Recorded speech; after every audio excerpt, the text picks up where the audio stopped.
दीदी वहां पर जीतने जा रही हैं। दीदी ऐतिहासिक वोटों से जीतेंगी। दीदी जीतेंगी, दीदी रहेंगी। जोर से बोलो जय श्री राम। आप हारे नहीं है, नहीं आप हारे नहीं है। ममता दीदी की हालत देखकर, ममता दीदी की हार देखकर अखिलेश यादव कुछ ऐसा तो नहीं है जो ऊपी राजभर कह रहे हैं। वो जान गए हैं जब बंगाल का रिजल्ट आया तो 4 घंटा बेहोश बैठे थे। 4 घंटे बेहोश बैठे थे कि अब क्या होगा। जो हारा वो जाकर के इस्तीफा दे दिया। ममता बनर्जी कह रही कि हम इस्तीफा ही नहीं देंगे। वहां पर जो गवर्नर साहब बैठे उन्होंने कहा ठीक है इस्तीफा नहीं देंगे, कोई बात नहीं, हम विधानसभा भंग कर। ये बाबू साहब अभी 4 दिन पहले धमका रहे थे। আমি বলি যদি বুকের পাটা থাকে 4 তারিখ বাংলায় থাকবেন, কলকাতায় দেখা হবে বেলা 12টার পরে। और ममता दीदी तो बंगाल के हिंदुओं को ही कह रही थी কোনোদিন সেরকম মাসে 1 সেকেন্ড লাগবে একটা কমিউনিটি যখন জোট বাঁধে না ঘিরে ফেললে। जिस दिन बंगाल और तमिलनाडु के नतीजे आ गए, केरल के नतीजे आ गए, अखिलेश यादव ने सबसे पहले ये कहा कि हम आईपैक से अपनी जान छुड़ा रहे हैं। आईपैक क्या है? आईपैक वो संस्थान है जो बंगाल में ममता बनर्जी का चुनावी मैनेजमेंट देख रही है। जबकि सच ये है कि जो नेता जमीन से कट गया, जिस नेता का जमीन से कोई लगाव नहीं है, उस नेता को कोई सर्वे एजेंसी, कोई किसी भी तरह की कंपनी तो नेता नहीं बना सकती। कि हम जीत रहे थे, ये एसआईआर की वजह से हार गए। कि अगर वोटिंग डिलीशन से ही बीजेपी को जीतना था तो इन सभी सीटों पर जिन पर सबसे ज्यादा लोगों के नाम कटे हैं उन पर टीएमसी कैसे जीती। ये वही बातें हैं जो चूरन पिछले कई साल से इस देश का विपक्ष इस देश को हर बार हारने के बाद दे रहा है। दोस्तों, देश में हाल फिलहाल अलग अलग 5 जगहों पर चुनाव हुए, उनके नतीजे भी आए, लेकिन सबसे ज्यादा हो हल्ला मचा पश्चिम बंगाल के चुनाव। आपको ज्ञात हो कि एसआईआर की प्रक्रिया जैसे बंगाल में हुई वैसे ही तमिलनाडु में हुई, वैसे ही केरल में और बाकी राज्यों में भी। लेकिन सवाल यह है कि सबसे ज्यादा हंगामा हुआ बंगाल में और अब तो चुनावी नतीजे आ गए। अखिलेश यादव पहुंच गए बंगाल और उन्होंने कहा कि लोकतंत्र बचाने की लड़ाई और ये वो जो भी पॉलिटिकल पार्टियां कहती हैं हर बार चुनाव हारने के बाद। अब सवाल यह है कि क्या जो अखिलेश यादव कह रहे हैं कि दीदी आप जीती नहीं, आप हारी हैं, नहीं माफ करिएगा, उन्होंने ये कहा दीदी आप जीती नहीं हारी हैं, नहीं, उन्होंने ये कहा दीदी आप हारी नहीं हैं, आप जीती हैं। आप इतना अच्छा लड़े, उससे आप हारे नहीं है, नहीं आप हारे नहीं है, आप हारे नहीं है, हारे नहीं है। अखिलेश यादव जैसे भागते भागते बंगाल गए हैं, उसके पीछे क्या यही है कि वो दीदी के साथ दिखना चाहते हैं इस दुख की घड़ी में? क्या वाकई में लोकतंत्र में कहीं कोई दिक्कत आ गई है जिसको बचाने के लिए लोकतंत्र के सबसे बड़े प्रहरी के रूप में अखिलेश यादव बंगाल गए हैं? या फिर अखिलेश यादव कुछ और बात है जो बता नहीं रहे? अखिलेश यादव कुछ ऐसा है जो छिपा रहे हैं? या फिर बंगाल की हालत देखकर, ममता दीदी की हालत देखकर, ममता दीदी की हार देखकर अखिलेश यादव कुछ ऐसा तो नहीं है जो ऊपी राजभर कह रहे हैं? अखिलेश जी वो जान गए हैं जब बंगाल का रिजल्ट आया तो 4 घंटा बेहोश बैठे थे। पूछ लीजिएगा उन्हीं से। 4 घंटे बेहोश बैठे थे कि अब क्या होगा। वो जैसे शोले फिल्म में गब्बर सिंह ने पूछा था कि तेरा क्या होगा कालिया। अखिलेश यादव बंगाल गए तो उन्होंने तो ये सब कहा ही दीदी आप हारी नहीं हैं, आप जीती हैं, एकदम आप सेट रहिए, कोई दिक्कत नहीं है। और जीते हुए नेताओं का चेहरा देख लीजिए।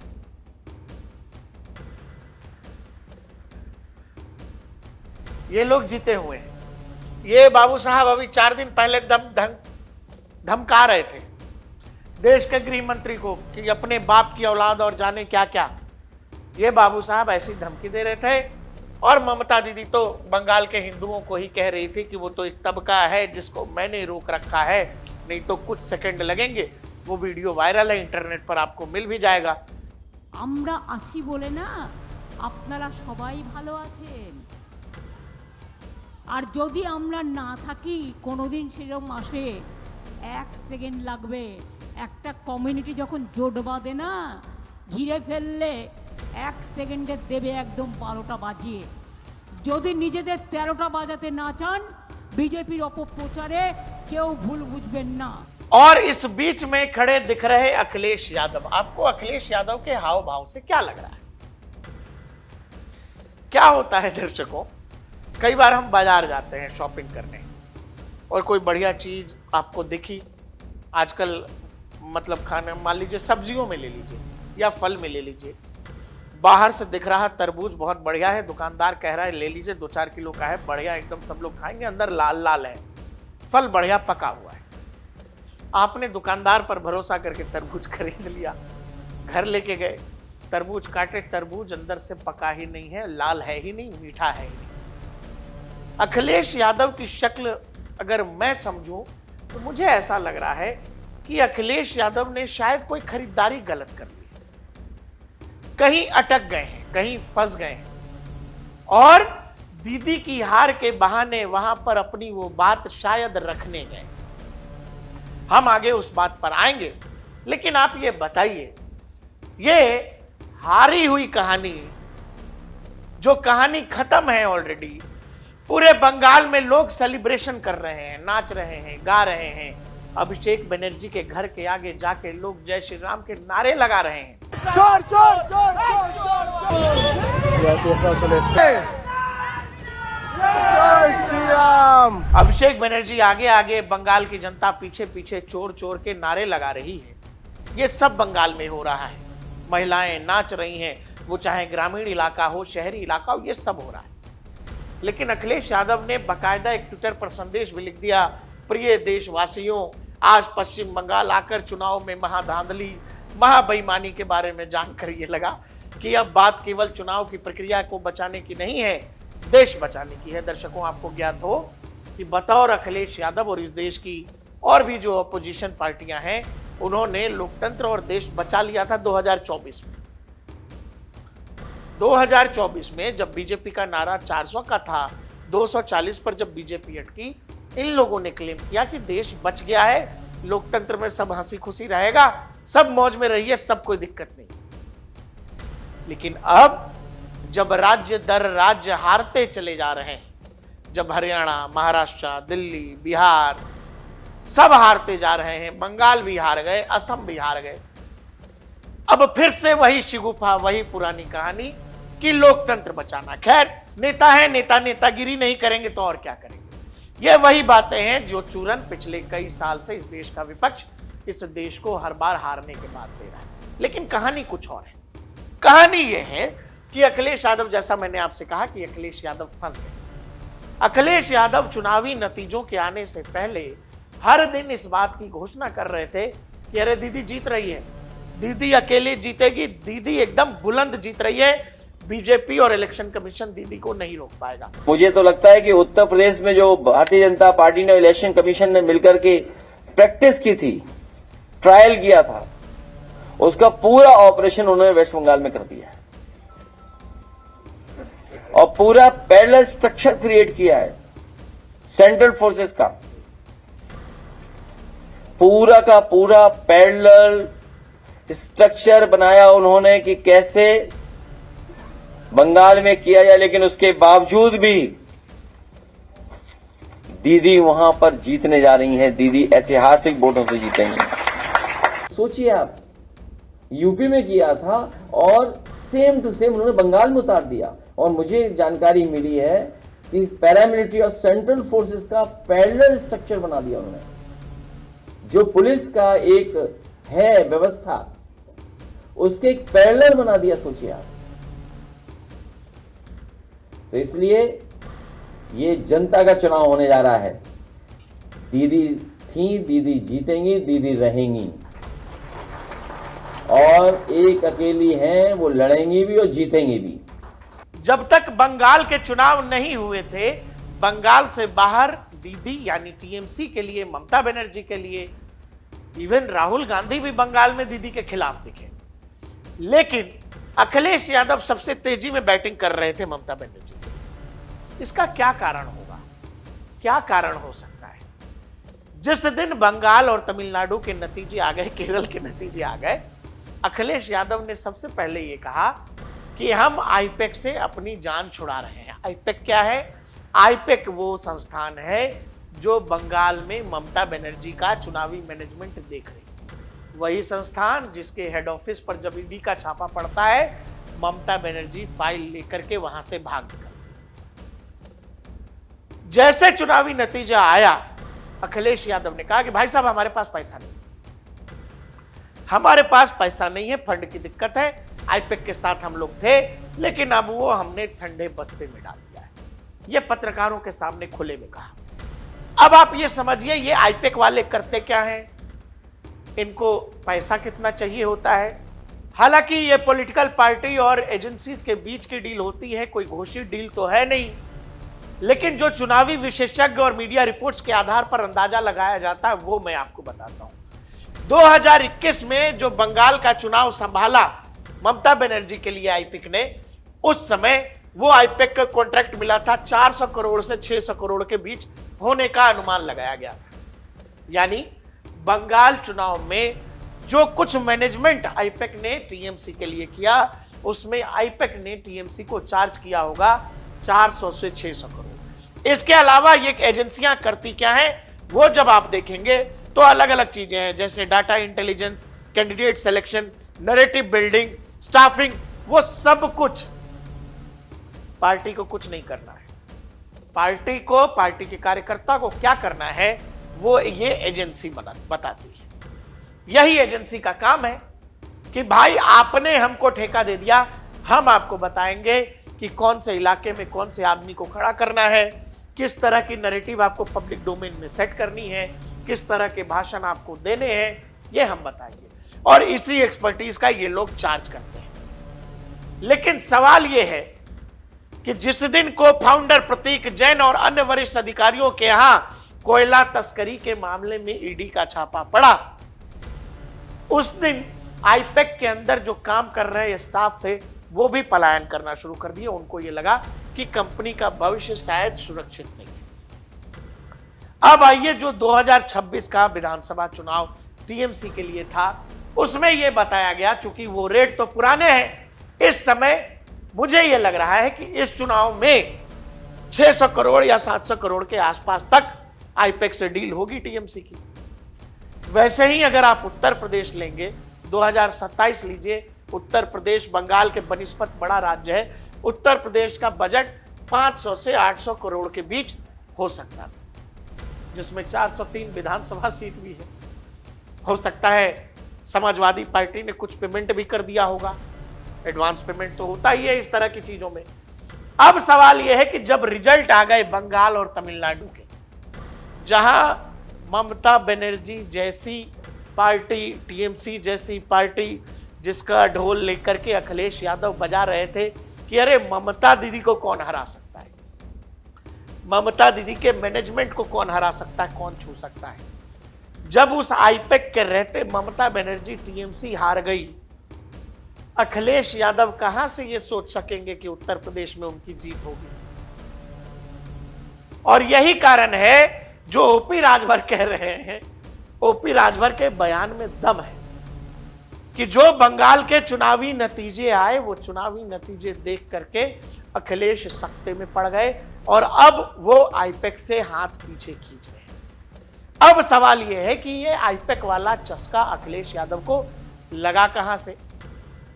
देखिए, जो नेता जमीन से जुड़े नहीं होते हैं उनको ये एजेंसियां ये टोपी पहनाती रहती हैं। जैसे प्रशांत किशोर ने दुनिया को ये बताया कि 2014 में मैं था, इसीलिए नरेंद्र मोदी चुनाव जीत गए। जैसे कि प्रशांत किशोर जब से मोदी जी को छोड़ दिए हैं, तब से मोदी जी हर चुनाव हार जाते हैं। मतलब ऐसे ऐसे टोपीबाज हैं मार्केट में, और ऐसे टोपीबाज जा करके इन नेताओं को टोपी पहनाते हैं, और इन नेताओं को ये लगता है कि अरे भाई, जिसने मोदी जी को बना दिया वो हमको भी बना देगा। जबकि सच ये है कि जो नेता जमीन से कट गया, जिस नेता का जमीन से कोई लगाव नहीं है, उस नेता को कोई सर्वे एजेंसी, कोई किसी भी तरह की कंपनी तो नेता नहीं बना सकती। नेता बनना, लीडरशिप क्वालिटी, ये सब आपके अंदर की चीज है। अगर आप जमीन पर जाना नहीं चाहते, लोगों से मिलना जुलना नहीं चाहते, धूप में निकलना नहीं चाहते, धूल से परेशान होते हैं, वहां आपको एजेंसियों की जरूरत पड़ती है। ये एजेंसियां केवल पैसा खींचती हैं, या तो आप नरेंद्र मोदी हैं, ऐसी एजेंसी है, थोड़ी मदद मिल सकती है, लेकिन आप एजेंसी के बदौलत चाहते हैं कि आपका काम हो जाएगा, तो नहीं होगा। अब सवाल है कि दीदी का प्रभाव, यह माना जाता है दर्शकों कि ये जो आईपैक के चक्कर में अखिलेश यादव पड़े, उसमें दीदी का प्रभाव है। दीदी का यह कि चूंकि दीदी का डील था आईपैक के साथ, दीदी ने अखिलेश को कहा तुम भी ये सर्विसेज लो आईपैक वालों की, बढ़िया काम करते हैं, चुनाव जितवाते हैं, और अखिलेश यादव इस बात पर राजी हो गए थे। बताया यह भी जाता है कि बंगाल के अंदर जो विरोधी दल हैं वो ये बताते हैं कि आईपैक वालों को ममता बनर्जी से मिलवाने में भतीजे अभिषेक बनर्जी का हाथ, और इसमें तमाम तरह की कहानी है, बहुत सारा खेल है, मोटा पैसा अलग अलग लोग बना रहे हैं। अचानक जो हार की खबर आई, उस हार की खबर से अखिलेश यादव ने घोषणा कर दिया कि हम आईपैक से पीछे हट रहे हैं। संभव है, चूंकि यह बताया जा रहा है कि ममता बनर्जी के थ्रू ही अखिलेश यादव की डील थी, तो वो आईपैक में जो भी फंसे होंगे, संभव है कि समाजवादी पार्टी का कुछ पेमेंट भी चला गया होगा, या दोनों ही पार्टियों के बीच कुछ विवाद है जो शायद पब्लिक डोमेन में कभी आएगा नहीं। चूंकि मध्यस्थ ममता बनर्जी हैं, ये मौका देखते हुए कि चुनाव तो हार ही गई है ममता दीदी, उनसे जाके कह देंगे कि दीदी जब आप खुद ही हार गए चुनाव, तो वो एजेंसी हम लेके अब क्या करेंगे, एजेंसी से हमारा पीछा छुटवाओ। दूसरा, जो भी लेन देन का मामला रहा होगा, भाई आप ये बताओ, हारे स्टालिन भी हैं, केरल की वामपंथी सरकार पिनरई विजयन मुख्यमंत्री, वो भी हारे हैं। जो हारा वो जाकर के इस्तीफा दे दिया। ममता बनर्जी कह रही कि हम इस्तीफा ही नहीं देंगे। वहां पर जो गवर्नर साहब बैठे हैं, उन्होंने कहा ठीक है इस्तीफा नहीं देंगे, कोई बात नहीं, हम विधानसभा भंग कर दें। विधानसभा भंग हो गई। अब अपने आप नई सरकार का गठन होगा, विधायक दल का नेता चुना जाएगा, विधानसभा के यहाँ नया सत्र शुरू होगा। आप ये फोटो देखो, दरअसल अखिलेश यादव आईपैक वाले झमेले में इस तरह से फंसे, और वहां पैसा जाना है मोटा। इसी बहाने की दीदी को सांत्वना भी दे देंगे, और धीरे से संभवतः ऐसा लग रहा है, चूंकि आप अगर घटनाक्रम जोड़े तो उससे यह समझ आता है कि वहां यह भी बात रही होगी कि अब हमको इस एजेंसी का लफड़ा छोड़िए, जाने दीजिए। और वैसे भी अगर अखिलेश यादव की ही दलील को माने, या ममता बनर्जी की दलील को माने कि एसआईआर की वजह से बीजेपी जीत गई है चुनाव, या वेस्ट बंगाल में टीएमसी चुनाव हार गई है, तो अखिलेश यादव को उत्तर प्रदेश का चुनाव हारने से कोई नहीं रोक सकता। मैं फिर कह रहा हूं, अगर अखिलेश यादव की यह दलील है कि एसआईआर की वजह से बीजेपी चुनाव, तो उस हिसाब से अखिलेश यादव को दुनिया की कोई ताकत नहीं जिता सकती, क्योंकि उत्तर प्रदेश में जो एसआईआर के अंतर्गत वोट कटे हैं वो हैं करीब करीब 18%। देश में सबसे ज्यादा वोटिंग डिलीशन का काम उत्तर प्रदेश में हुआ है। लोग ये आरोप लगाते हैं कि आप विरोधियों की सरकार में वोट डिलीशन कराते हैं। बीजेपी शासित राज्यों में सबसे ज्यादा वोट कटे। दर्शकों, एक और झूठ जो लगातार ये पॉलिटिकल पार्टियां बता रही हैं, या फिर खुद मानने को तैयार नहीं है, या फिर अपने दर्शकों को चूरन चटवा रही हैं कि हम जीत रहे थे, ये एसआईआर की वजह से हार गए। ये कुछ सीट्स हैं, जैसे शमशेरगंज, लालगोला। शमशेरगंज में 74,000 वोट कटे, सीट जीती टीएमसी। लालगोला में 55,000 वोट कटे, सीट जीती टीएमसी। भगवान गोला में करीब 47,000 वोट कटे, सीट जीती टीएमसी। रघुनाथगंज में 46,000 वोट कटे, सीट जीती टीएमसी।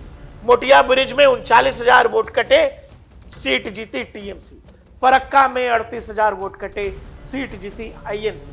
सूती में 37,000 वोट कटे, सीट जीती टीएमसी। मोथाबाड़ी में 37,000 वोट कटे, सीट जीती टीएमसी।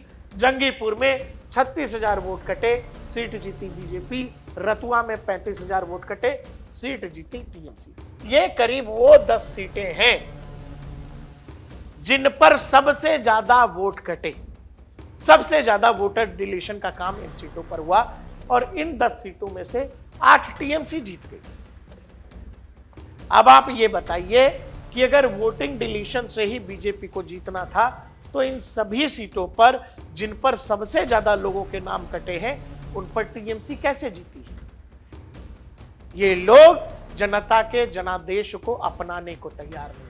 ये जो बंगाल से तस्वीरें आ रही हैं, जहां कहीं कोई महिला नाच रही है, जहां टीएमसी दफ्तरों के बाहर लोग जाकर के जय श्री राम के नारे लगा रहे हैं, जहां लोग अलग अलग वेशभूषा में एक दूसरे को गुलाल लगा रहे हैं, ग्रामीण इलाकों में महिलाएं एक दूसरे के साथ नाच रही हैं जैसे होली का त्यौहार हो, जैसे राज्य आजाद हो गया हो, जय श्री राम के नारे लगा रहे हैं पूरे राज्य में।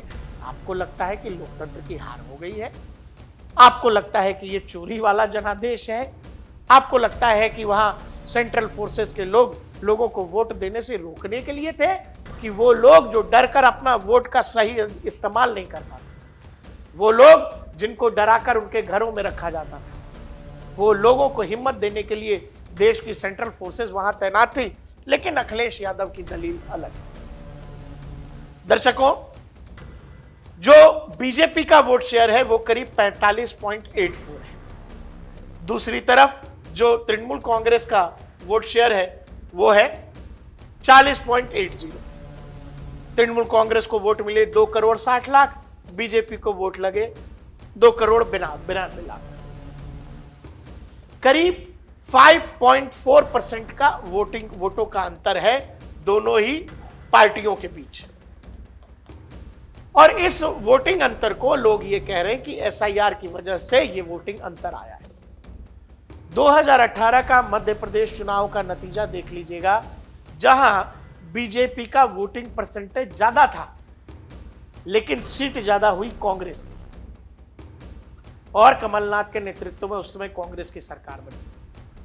हिमाचल प्रदेश में जो मौजूदा कांग्रेस सरकार है, आप उसका और बीजेपी के बीच का अंतर देख लीजिएगा कि कितने वोटों के अंतर से वहां पर कांग्रेस की सरकार बनी। दर्शकों, ये आम लोगों को भरमाने और खासकर वो जो पार्टी कार्डर है, जो पार्टी के लोग हैं, उनको भरमाने के लिए कि हम जीत रहे थे, हमको बेईमानी से हराया गया। और सच ये है कि ऐसा करके ये लोग जनादेश का अपमान करते हैं, देश की व्यवस्था का अपमान करते हैं। जैसे देश में सुप्रीम कोर्ट है या संसद है, वैसे ही एक संवैधानिक संस्था है चुनाव आयोग। यह चुनाव आयोग केरल में ठीक है, तमिलनाडु में ठीक है, लेकिन वो चुनाव आयोग लोकतंत्र की हत्या बंगाल में कर देता। क्यों? क्योंकि यहां बकौल अखिलेश यादव दीदी हार गई, इसलिए यहां लोकतंत्र की हत्या। सच यह है कि बंगाल के चुनाव नतीजों में अखिलेश यादव को अपना भविष्य दिख रहा है। अखिलेश यादव जी, बंगाल कैसे चल रहा था, कैसे चला है, ये वहां के लोग तो बता ही रहे हैं और अब लोगों को पता लग भी रहा है। एक खबर देखिए जो ऑर्गेनाइजर की है। बंगाल के अंदर टीएमसी दफ्तर के अंदर ढेरों साड़ियां मिली हैं, व्हाइट कलर की साड़ियां। व्हाइट साड़ियां कौन पहनता है? कोई महिला विधवा हो गई, पति गुजर गया तो उसको व्हाइट साड़ी पहनाते हैं लोग। आज समाज में यही प्रचलन है। व्हाइट साड़ियां हैं किस लिए? कि जब तृणमूल की सरकार बन जाती, उन घरों में जो लोग बीजेपी को वोट देकर के आते, उनके घरों में ये साड़ियां भिजवाई जाती, क्योंकि उनको ये बतलाना था कि अब हम तुम्हारे घर के जो मुखिया हैं या पुरुष हैं या पति हैं, उनको नहीं छोड़ेंगे। ऑर्गेनाइजर की खबर है। उन बीजेपी वर्कर्स के घर ये भेजना था अगर टीएमसी जीत जाती तो। लोकतंत्र की बात कर रहे हैं अखिलेश यादव। सच ये है कि अखिलेश यादव अपने भविष्य की उस हार को देखकर इतने घबरा गए कि वो बात करने चले गए कि पैसा खर्चा करके कोई मतलब है नहीं, हमको इस आईपैक के जंजाल से जल्दी पीछा छुड़वाइए। आपको क्या लगता है कि अखिलेश यादव को इस बात का अंदाजा नहीं है कि आने वाले उत्तर प्रदेश विधानसभा चुनावों के नतीजे क्या होंगे? उनको पूरा अंदाजा है, लेकिन वो अभी से इस बात की भूमिका बना रहे हैं कि कल जब हम हार जाएं तो हम हमारे लोगों से कह दें कि देखो हमने तो बंगाल में ही कह दिया था कि ये लोग बेईमानी करेंगे। और अब दर्शकों, ये लोग, इस देश का विपक्ष उस तरफ जा रहा है जहां ये कह देगा कि इस देश का संविधान, इस देश का लोकतंत्र, इस देश का चुनावी तंत्र जो है वो फेल्योर है, हम लोग किसी चुनाव में भाग ही नहीं ले। ये जानबूझकर इस देश की जनता को उकसाएंगे, लोगों को सड़कों पर उतरने के लिए मजबूर करेंगे और तरह तरह के प्रपंच रचे जा सकते हैं। इसमें सबसे बड़ी जिम्मेदारी हमारी आपकी होगी कि आपको सतर्क रहना है। ये देश हमारा है, हम सबका है, बहुत मेहनत से तैयार हो रहा है। कुछ लोगों को अपना भविष्य खत्म दिख रहा है, कुछ लोगों को लोकतंत्र इस देश का कहीं नहीं जा रहा, इसी देश में रहेगा, सुरक्षित रहेगा, आजाद रहेगा। लेकिन कुछ लोगों का अपना जीवन कष्टप्रद लग रहा है, कुछ लोग बार बार चुनावों में हार हार कर परेशान हैं। कुछ लोग, हमें याद है, अगर आप बिहार उत्तर प्रदेश से हैं और आपको वो दौर याद है जब पता लग करते थे लोग 10th और 12th के एग्जाम में कि आपका सेंटर कहां पड़ा है, तो अच्छा उस कॉलेज में, हाँ उस कॉलेज में तो चीटिंग होती है, बढ़िया है, लोग मिलजुल कर लिखते हैं। और कभी कभी जब उन्हीं सेंटरों पर वहां के टीचर जो हैं, जो परीक्षा लेते थे, वो लोग जब टाइट कर देते थे, चोरी करने में नहीं बनता था, उन सेंटरों का रिजल्ट गिर जाता था, तो लोग कहते थे अरे सेंटर पर बहुत कड़ाई हो गया था, इसीलिए हम नंबर नहीं ला पाए। अरे तो एग्जाम में नंबर तो पढ़ के ही आएगा ना, कि चोरी से आएगा?